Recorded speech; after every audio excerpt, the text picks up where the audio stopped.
안녕하세요 여러분, 천영입니다.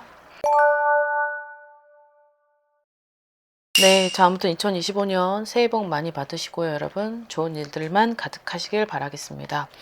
자, 이제 2025년 을사년이 이제 음력 12월에서 이제 1월로 돌아가면 이제 정식으로 을사년이 되는데요.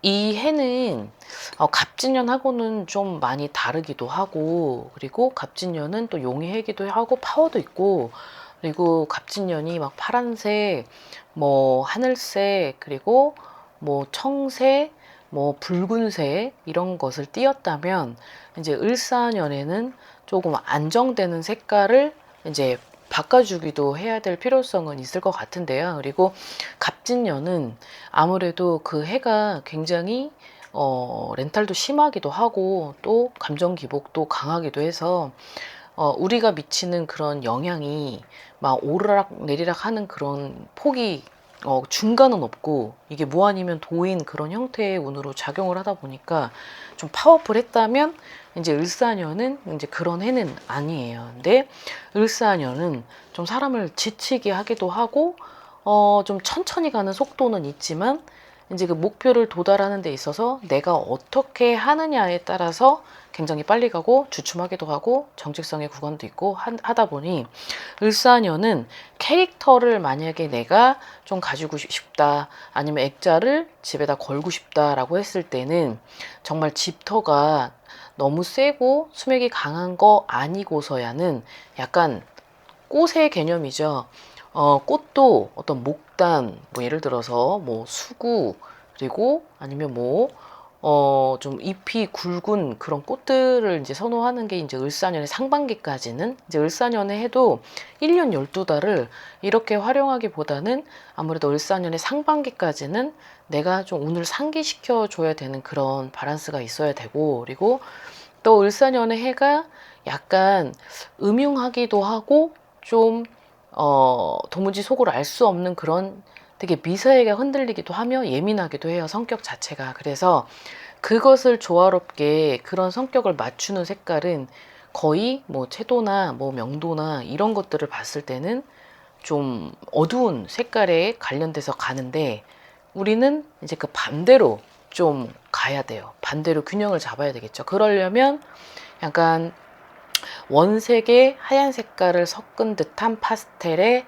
톤이나, 아니면 액자를 내가 걸고 싶다면 아까도 얘기했듯이 목단, 아니면 뭐 수국, 아니면 잎사귀가 좀 있는 뭐 동백, 뭐 이런 것들 있잖아요. 이런 것들을 좀 화사하고 눈에 띄고, 그리고 좀 어떤 그 꽃에 막 여러 가지 가시가 있거나 그리고 자잘한 그런 꽃들보다는 좀 큰 꽃이 어울리는 상반기라고 할 수 있겠어요. 그래서 이 을사년에는 집에 어떠한 내가 색깔을 바꾼다, 침구 색깔을 바꾼다, 뭐 소파 어떤 뭐 패드를 바꾼다, 아니면 내가 어떤 집안의 분위기의 인테리어를 한다라고 했을 때 그 활용하는 색깔은 이런 좀 화사한 톤으로, 아니면 꽃을 이제 상기시켜서 거기에 맞는 그런 것들을 선호하는 것이 좋으실 것 같다라는 생각이 들어요. 아무래도 그 해에 따라서 움직이고 그 해의 성격을 잘 보고 활용하고, 그리고 그 해가 어떤 해인지를 이제 내 기억 속에 가지고 있다가 그걸 내 일상생활에 접목시키는 이런 활용법을 좀 하시는 게 좋을 것 같고, 아무래도 지금은 나라가 굉장히 어수선한 게 지금 연속성을 계속 하고 있잖아요. 근데 2025년에는 그래도 불안정한 것보다는 안정이 되는 목표점에 도달을 할 때 그 과정이 다소 길겠지만, 거기까지 갈 때는 우리는 이제 가만히 있어서는 안 돼요. 운이라는 건 또 내가 얼마든지 또 짜 맞추기도 해야 되고 인위적으로 열기도 해야 되고 운을 계속 상기를 시켜줘야기 때문에, 그러려면 내가 약간 부정적인 그런 거에 반대인 긍정적인 선에 서서 거기에 맞춰서 움직이는 그런 패턴도 여러분들이 알고 계셔야 될 것 같습니다.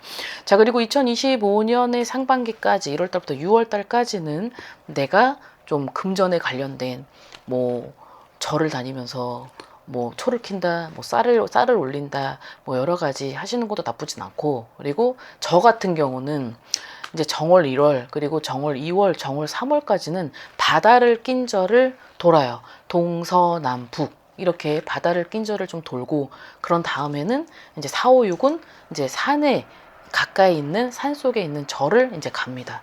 그렇게 해서 가서 뭐 절도 하고 보시도 하고 그리고 초도 켜고 등도 올리고 하죠. 그래서 내 법당에만 이렇게 인사를 올리는 게 아니고 또 그 달에 맞춰서 이제 절에도 가고 또 산에도 가고 기도도 가고 이렇게 하는데, 여러분들 또한 그런 것들을 잘 활용만 하면 2025년에 관련된 그런 운이 내가 노력하는 거에 똑같이 기브앤테이크는 정확한 게 운이기 때문에 이런 것들을 좀 활용하시는 것도 나쁘진 않을 것 같습니다. 자, 또 여기에 있어서 팁은, 자, 이제 내년의 삼재는 이제 해묘미죠. 다 이제 돼지띠, 토끼, 양띠인데요. 이제 해묘미에 관련된 팀들은 내가 좀 부지런히 어느 정도는 내 스스로가, 물론 나를 옆에 끼고 있는 사람이 똑같이 옆에 선생님이 멘토 같은 선생님이 있다 하더라도 동일하게 뭐 오른쪽은 신앙, 뭐 이제 무속신앙, 왼쪽은 절, 그러니까 좌청룡 500호에 한쪽은 절, 한쪽은 무속, 이렇게 해서 바란스를 맞추고 가시는 것이 가장 현명하고, 그리고 내가 덕을 쌓는 것만큼 가장 좋은 건 없다라고 생각을 합니다. 그리고 을사년의 해 자체가 계속 말씀을 드리다시피 막 불안정하기보다는 속도는 느려요. 하지만 목적은 같아요. 단지 다소 느리게 갈 뿐인 거고, 거기에 있어서 우리는 너무 조바심을 낼 필요는 없다는 거죠. 단 그 조바심을 내진 않아도 내가 어느 정도 운만 열어놓는 물밑 작업만 해준다면 거기에 따른 운은 저절로 열리게 되고, 그리고 제가 지금 이벤트 상담을 하고 있는데 많이 물어보시는 게, 나는 대운이라고 한다. 나는 성주를 받아야 된다고 한다. 그리고 2025년에 나는 다 대운이라고 했다. 자, 여기에 관련돼서 어떻게 해야 돼요? 물어보시는데, 자, 대운은 전조 증상이라는 게 있어요. 그래서 그 전조 증상이 아주 작은 거라도 소식, 기회, 귀인 이런 것들을 통해서 조금씩 내가 생각지도 못한 그런 횡재와 귀인의 소식, 막 여러 가지 좋은 일들이 겹쳐요. 그래서 오늘은 저것 때문에 내가 기뻤고, 오늘 뭐 다른 날은 내가 생각지도 못한 그런 돈이 들어왔고, 또 어느 때는 내가 받아야 되는 그런 상이 아닌데 그런 것들 기쁜 소식으로 인해서 내가 또 상을 받게 되고, 또 위치 라인업이 되며 어떤 명예, 어떤 승진 이런 것들이 아주 조금씩 열리다가 빵 터지는 게 대운이거든요. 그래서 대운은 내가 가만히 있는데 갑작스럽게 오지는 않아요. 그래서 내 스스로가 삼재가 무조건 안 좋은 건 아니니 그거를 복삼재를 일으키기 때는 이제 내가 정월달이 되기 전부터 물밑 작업을 하셔야 되는 게 가장 포인트고, 그리고 그 운이 대운이 오게끔 내 스스로가 운을 열어야 되는 것도 그것도 지혜인 것 같습니다. 자, 을사년에는 여러분들에게 있어서는 밝은 태양, 밝은 빛, 기쁨, 환희에 관련된 그런 색깔을 내 집, 그리고 나 자신, 그리고 내가 가지고 있는 어떤 기억 속에 계속 그거를 상기시켜 주는 것이 을사년에 대한 대비를 하는 그런 게 운을 받아들여야 될 해가 아닐까 싶습니다. 그래서 을사년의 상반기 때는 이렇게 움직였다가 또 을사년의 하반기 때는 또 어떻게 움직여야 되는지 그때그때 때에 따라서 달에 따라서 여러분들에게 알려드릴 테니 그 점을 좀 잘 활용하셔서 좋은 일을 가득하시길 바라겠습니다. 자, 오늘 영상 여기까지 준비했습니다. 오늘 하루도 즐거운 하루 되십시오. 안녕히 계세요. 구독과 좋아요 잘 부탁드려요.